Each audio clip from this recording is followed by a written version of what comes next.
नमस्कार मित्रांनो, एक जुनी पण खूप महत्त्वाची म्हण आहे, don't put all your egg in one basket. म्हणजेच सगळी गुंतवणूक एकाच ठिकाणी करू नका.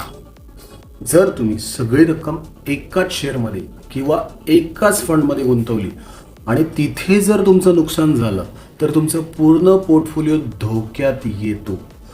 म्हणूनच स्मार्ट गुंतवणूकदार डायव्हर्सिफिकेशन करतो. वेगवेगळ्या प्रकारच्या फंडमध्ये पैसे वाटून गुंतवतो. उदाहरणासाठी एक 10,000 रुपयेचा बॅलन्स इक्विटी पोर्टफोलिओ बघा. लार्ज कॅप ज्याच्यात 40% म्हणजे साधारण 4,000 रुपये, ज्याच्यात मोठ्या आणि स्थिर कंपन्या आहेत त्या पोर्टफोलिओला तुमच्या स्टॅबिलिटी देण्यासाठी. 30% जे आहेत ते फ्लेक्झी कॅप किंवा मल्टी कॅपसाठी. संधी जिथे असेल तिथे गुंतवणूक, त्याने काय होतं, बॅलन्स आणि अपॉर्च्युनिटीसाठी.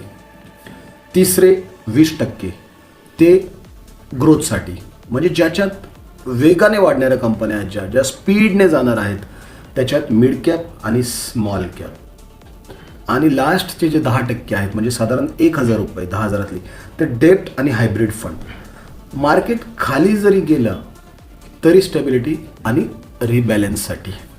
ठीक आहे, तर मार्केट कधी वर आणि कधी खाली, पण डायव्हर्सिफिकेशनमुळे तुमची जोखीम कमी होते आणि रिटर्न्स अधिक स्टेबल होतात. म्हणून लक्षात ठेवा की गुंतवणुकीत यश हवं असेल तर सगळी अंडी एका टोपलीत ठेवू नका. थँक्यू मित्रांनो.